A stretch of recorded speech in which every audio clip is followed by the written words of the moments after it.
అంచనాలు తప్పినప్పుడు కానివ్వండి, లేదంటే ఆదాయం తగ్గినప్పుడు కానివ్వండి, ఏవైనా విమర్శలు వచ్చినప్పుడు మాత్రం విరుచుకుపడడం కాకుండా ఖచ్చితంగా దానికి సంబంధించి ఒక సమగ్రమైనటువంటి రిప్లై ప్రభుత్వం నుంచి ఉంటదని చెప్పేసి ఆశించాలి. ఆశిస్తున్నాం కూడా.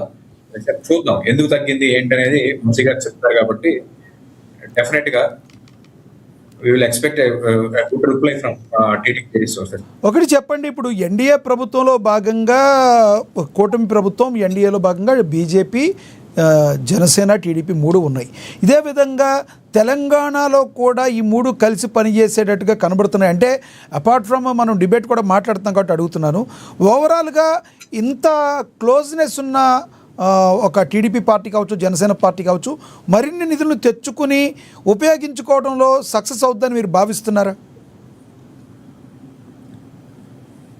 నరేంద్ర మోడీ గారు ముఖ్యంగా సౌత్ స్టేట్స్ ని కాస్త చిన్నచూపు చూసేటువంటి ఒక పరిస్థితి గతంలో కూడా కనపడింది. అనేక రకాలుగా ఆంధ్రప్రదేశ్ కానివ్వండి, తెలంగాణ రాష్ట్రానికి కానివ్వండి, ఏవైతే వారికి కేంద్రానికి ఉపయోగపడేటువంటి ఫీజిబిలిటీ ఉండేటువంటి కార్యక్రమాలకైతే నిధులు వరదలాగా ప్రవహిస్తున్నాయి. అట్ ద సేమ్ టైం ఇక్కడ వెల్ఫేర్ కానివ్వండి, రెవెన్యూ జనరేషన్ గా ఉన్నటువంటి కొన్ని విషయాల్లో, అంటే ఈ రాష్ట్ర ఆర్థిక ప్రగతికి ఉపయోగపడేటువంటి వ్యవహారాలు ఏవైతే ఉన్నాయో వీటిలో మాత్రం మొండి చేసి చూస్తున్నటువంటి పరిస్థితి మనం గమనిస్తే తెలుస్తుంది. ముఖ్యంగా వైజాగ్ రైల్వే నుంచి కేకే పోర్ట్ లాక్కోవడం వల్ల సుమారుగా 6,000 కోట్ల రూపాయల వరకు ఈ రాష్ట్ర ప్రభుత్వానికి నష్టం చేకూర్చేటువంటి ఒక వ్యవహారం. అలాగే కేంద్ర ప్రభుత్వం తెలంగాణ ప్రభుత్వానికి కూడా కొన్ని నిధులు ఏవైతే ఉన్నాయో వాటి వైపు మొండి చేయి చూపిస్తూ కేవలం రింగ్ రోడ్లు, ఏవైతే రవాణా సౌకర్యాలకి సౌత్ నుంచి నార్త్ కి తీసుకెళ్లేటువంటి కార్యక్రమాలకి వీటికి మాత్రం కేంద్రం నిధులు వరదలాగా ప్రవహిస్తున్నటువంటి ఒక విషయం. ఖచ్చితంగా ఇది కొంత చంద్రబాబు నాయుడు గారు లేకపోతే కాస్త రేవంత్ రెడ్డి గారికి అనుభవం తక్కువైనప్పటికీ కూడా ఆయన వెనకాల ఉన్నటువంటి కాంగ్రెస్ పార్టీ హేమీలందరికీ కూడా ఈ విషయం మీద పూర్తి క్లారిటీ ఉంది. చంద్రబాబు నాయుడు గారు కూడా అన్ని విషయాలు తెలిసినప్పటికీ కూడా కాస్త ఎన్డీఏ ప్రభుత్వంలో భాగంగా ఉండటం వల్ల కేంద్రాన్ని సరిగ్గా వినియోగించుకోలేకపోతున్నారని చెప్పేసి చెప్పాల్సినటువంటి ఒక పరిస్థితి ఏర్పడింది.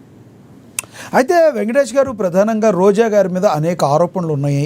ప్రధానంగా ఆడుదాం ఆంధ్రాలో ఆవిడ ఆర్థికంగా చాలా సొమ్మును వెనకేసుకున్నారన్న ఆరోపణలు కూడా వచ్చినాయి. ప్రభుత్వంలో కూడా కొంతమంది చేస్తున్నారు, టీడీపీ పార్టీలో కావచ్చు, కొంతమంది ఎమ్మెల్యేలు కావచ్చు, కొంతమంది మంత్రులు కూడా చేసిన మాటలు ఉన్నాయి. ఎందుకు ఇప్పటి వరకు రోజా మీద తీసుకోలేకపోతున్నారు యాక్షన్ అంటే ఏం చెప్తారు మీరు? సార్, ఏదైనా సరే ఇప్పుడు ప్రభుత్వం తలుచుకుంటే ప్రభుత్వం చేతులు చాలా విస్తారంగా పెద్దగా ఉంటాయి. కేవలం ఆరోపణలు మాత్రమే చేస్తున్నారా? దానికి సంబంధించినటువంటి బిల్స్ కానివ్వండి, టెండర్స్ కానివ్వండి, ఏవైతే ప్రోటోకాల్స్ ప్రకారం వెళ్ళినాయా లేదా అనేది ప్రభుత్వం ఇప్పటి వరకు ఆగాల్సినటువంటి పరిస్థితి లేదు. అంటే ఏదైనా కాంట్రవర్షియల్ కామెంట్స్ చేస్తే రోజా మీద ఎందుకు కేసు పెట్టలేదు, లేదా బైరెడ్డి సిద్ధార్థ రెడ్డి మీద ఎందుకు కేసు పెట్టలేదు అని చర్చించుకోవడం అనవసరం. ముఖ్యంగా రాష్ట్రంలో చంద్రబాబు నాయుడు గారికి ఉన్నటువంటి ఒక క్లారిటీ, ఏ విషయంలో అయినా సరే ఒక క్లారిటీ ఉన్నటువంటి నాయకుడు కాబట్టి ఆయనకి ఎప్పుడు ఏ విషయాన్ని బయటకు తీయాలి, ఎవరి మీద కేసులు పెట్టాలనేది కింది స్థాయి నాయకులు ఎవరో చెప్పాల్సినటువంటి అవసరం లేదు. పూర్తి స్థాయి అవగాహనతో, అత్యంత అధికమైనటువంటి నాలెడ్జ్తో ఎక్కువ కాలం ముఖ్యమంత్రిగా చేసినటువంటి ఒక వ్యక్తికి ఎవరో సలహాలు ఇవ్వాల్సినటువంటి పరిస్థితి లేదు. రోజా గారి మీద నిజంగా వచ్చినటువంటి ఈ నిందలు కానివ్వండి, అపవాదులు కానివ్వండి, లేకపోతే నిజాలు కానివ్వండి, ఇవి సరైన సమయంలో బయటకు తీస్తారు. ఖచ్చితంగా దాని మీద అరెస్టులు కావాలంటే అరెస్టులు చేస్తారు, కేసులు కావాలంటే కేసులు పెడతారు.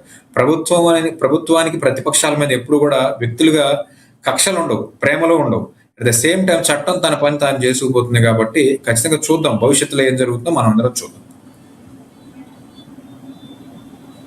ఉన్నారు వంశీ గారు, టీడీపీ అధికార ప్రతినిధి, ఆయనతో మాట్లాడదాం. వంశీ గారు నమస్తే అండి. ఎస్ వంశీ గారు, నా వాయిస్ వినపడుతుందా సార్? ఆడిబుల్ అండి. ఎస్ వంశీ గారు, రోజా గారు కొన్ని వ్యక్తిగత విమర్శలు కూడా చేయడాన్ని ఎలా చూస్తారు? రీసెంట్గా ఒక ఇంటర్వ్యూలో కూడా మాట్లాడుతూ గౌరవ చంద్రబాబు గారు కావచ్చు, పవన్ కళ్యాణ్ గారి గురించి కూడా వ్యక్తిగతంగా మాట్లాడిన మాటల్ని మీరు ఎలా చూస్తారు ప్రధానంగా? నమస్కారం అండి. మీకు, సెంగళూరు వెంకటేష్ గారికి, అలాగే కృష్ణవేణి గారికి, కోటిపల్లి అయ్యప్ప గారికి, నేను వీక్షకులందరికీ కూడా నమస్తే. సార్ ఇప్పుడు రోజా గారి ఇంటర్వ్యూ అంత లాంగ్ ఇంటర్వ్యూ మాకు చూసేంత టైం ఓపిక లేకపోయినప్పటికీ కూడా కొన్ని సోషల్ మీడియాలో ఇంపార్టెంట్గా తిరుగుతున్నటువంటి బయటలు అయితే చూసా. ఆవిడ ముఖ్యంగా ఏం చెప్తారంటే విజయ్ గారిని చూసి పవన్ కళ్యాణ్ గారు నేర్చుకోవాలి ఏదో అన్నారు సార్. పవన్ కళ్యాణ్ గారిని ఎగిరి తన్నారనా ఏదో అన్నారు, లేపి తన్నారన్నారు. లేపి తన్నారు. ఆ వర్డ్స్ కొన్ని మహిళలు మాట్లాడిన మాటలు కూడా మాట్లాడారు ఆవిడ, అలాగే మాట్లాడతారు.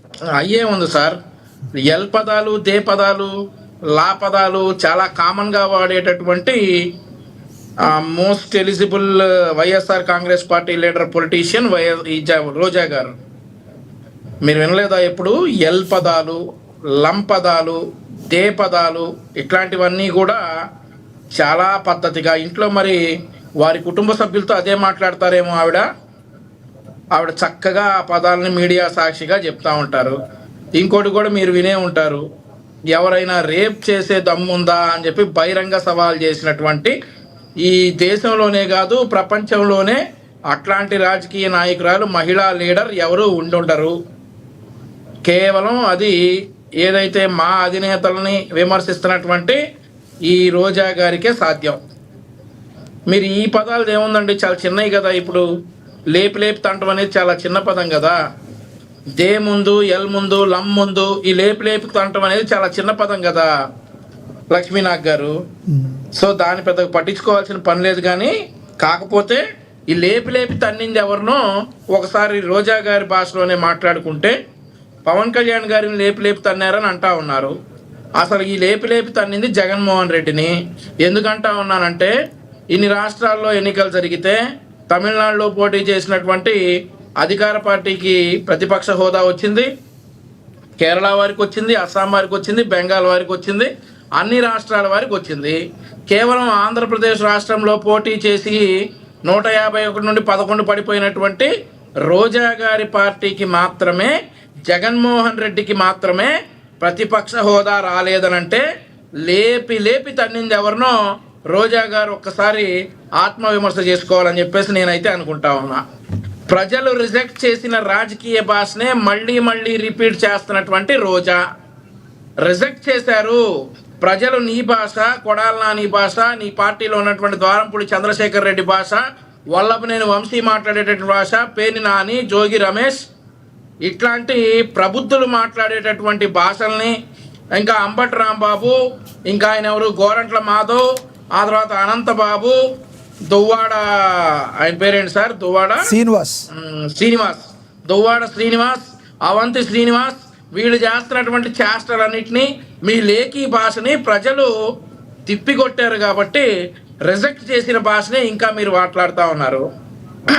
విమర్శలు చేయొచ్చు లక్ష్మీనాగ్ గారు, అవమానాలు, వ్యక్తిగత దోషంలో ప్రజాస్వామ్యానికి మంచిది కాదు అనేటటువంటి విషయాన్ని 151 నుంచి 11 పడిపోయినప్పుడన్నా వీళ్ళు తెలుసుకోవాల్సింది. ఇంకా తెలుసుకోవాలా. మహిళల గౌరవం గురించి మాట్లాడేవారు ముందుగా రాజకీయ సంస్కారం పాటించాలనేది అయితే చెప్తా ఉన్నాం. ఎందుకంటే రోజా గారి భాష మనం విన్నాం. మహిళల మీద ఈ మహిళ ఎలా మాట్లాడతాం, సినిమా డైలాగులు కాదు, ప్రజా సమస్యలపై సమాధానం చెప్పాలని వైసీపీకి మళ్ళీ ఒకసారి గుర్తు చేస్తా ఉన్నాం. ఇక పవన్ కళ్యాణ్ గారిని, చంద్రబాబు గారిని టార్గెట్ చేయడం అంటే ఈరోజు ప్రజల తీర్పును అవమానించడమే. ఆ తర్వాత ప్రజలు 2024లో తీర్పిచ్చారండి. ఇప్పుడు కూడా అదే అహంకార భాష కొనసాగిస్తే వైఎస్ఆర్ కాంగ్రెస్ పార్టీకి తీవ్ర నష్టం, ఆంధ్రప్రదేశ్ రాష్ట్రానికి చాలా ఉపయోగం అని చెప్పేసి నేనైతే అనుకుంటా ఉన్నా. ఇక ఆ తర్వాత ఇంకేమన్నా అడగదలుచుకున్నారా? అదేనండి, అంటే ప్రధానంగా ఇంకొక ఆరోపణలు కూడా వస్తున్నాయి. ప్రస్తుతం కేంద్ర ప్రభుత్వ నిధులు ఏవైతే ఉన్నాయో వాటిని వినియోగించుకోవడంలో కూటమి ప్రభుత్వం ఫెయిల్ అవుతుందనే ఆరోపణలు కూడా వస్తున్నాయి. వాస్తవం ఉన్నదంటారా? ఇప్పుడు కూటమి పనిచేస్తూ ఉంది సార్, వైసీపీ అరుస్తూ ఉంది. అభివృద్ధి చేయలేని వాళ్ళ చివరి ఆయుధం ఆరోపణ. అభివృద్ధి చేయలేక సతికిలపడి మళ్ళీ అధికారాన్ని లాక్కోవాలి అని అనుకునే వారి చివరి ఆయుధం ఆరోపణ. కేంద్ర నిధులు కనిపించలేదంటే కళ్ళల్లో రాజకీయ కక్ష ఎక్కువైనట్టుంది వీళ్ళకి.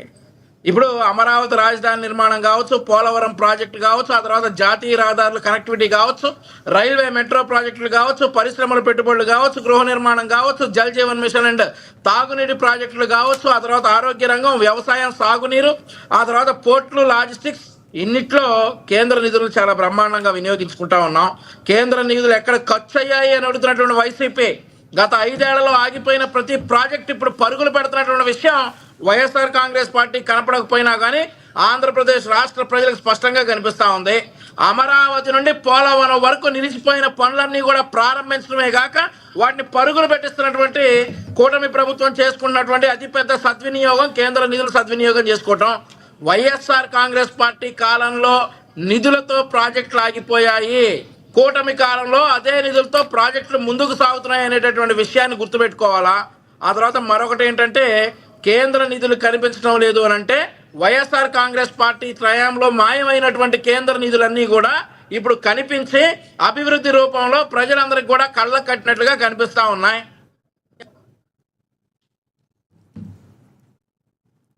వంశీ గారు, లక్ష్మీనాథ్ గారు చెప్పండి. ఎస్ కంటిన్యూ చేయండి.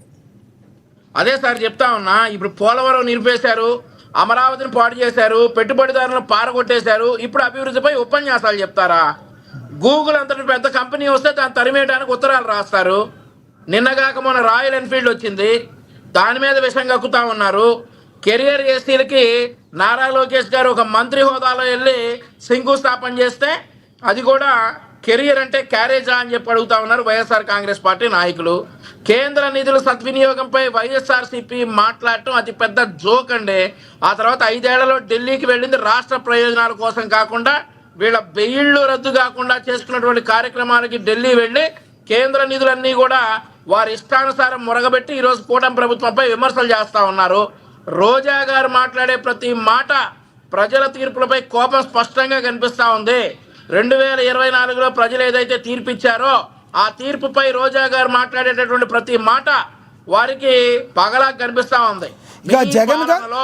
వైఎస్ఆర్సీ పాలనలో కేంద్రం ఇచ్చిన డబ్బు ఎక్కడికి వెళ్ళిందో కాగ్ రిపోర్ట్ తో విచారణకు సిద్ధమా అనేటటువంటి విషయాలు కూడా చెప్పాలి.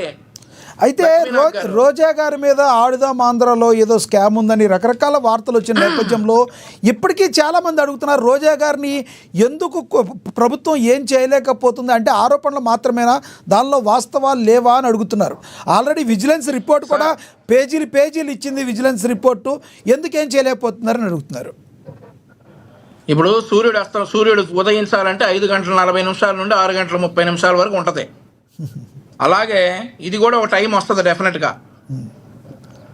ఆ టైంకి రోజా గారిని కాదు కదా, ఈ విషయంలో తప్పు చేసిన వాళ్ళని ఎవరిని కూడా వదిలే ప్రసక్తే లేదు. మాకు జగన్మోహన్ రెడ్డి మోడల్ ప్రతీకార రాజకీయాలు అవసరం లేదు. కూటమి ప్రభుత్వం పోలీస్ స్టేషన్లతో కాదు పరిపాలన పనిచేస్తూ ఉంది. ప్రజలు ఓటుతో ఇచ్చినటువంటి శిక్ష కంటే పెద్ద శిక్ష ఏమి ఉండదు. కానీ ఈ ఆడుదాం ఆంధ్రాలో జరిగినటువంటి అవినీతి అవన్నింటినీ కూడా విచారణ పూర్తయ్యి కంప్లీట్ రిపోర్ట్ వచ్చిన తర్వాత రోజా గారి అరెస్ట్ ని ఎవరు కూడా ఆపలేరు. లక్ష్మీనాథ్ గారు, జగన్మోహన్ రెడ్డి గారు విల్ బ్యాక్ అండి. ఆయన రణరంగంలోకి రాబోతున్నారు. ఆయన సెలవులు ముగించుకుని వచ్చేసారు. మీ ప్రభుత్వం మీద మరి రానున్న రోజుల్లో ఆయన అతి త్వరలో కళ్ళు మూసుకుని కళ్ళు తెరిసేలోగా మరి ఆయన పాదయాత్ర స్టార్ట్ చేయబోతున్నారు. మీకేమైనా భయం ఉందా సార్? ఇప్పుడు పాదయాత్ర కాకపోతే పొర్లు దండాల యాత్ర చేసుకోమనండి. మోకాళ్ళ మీద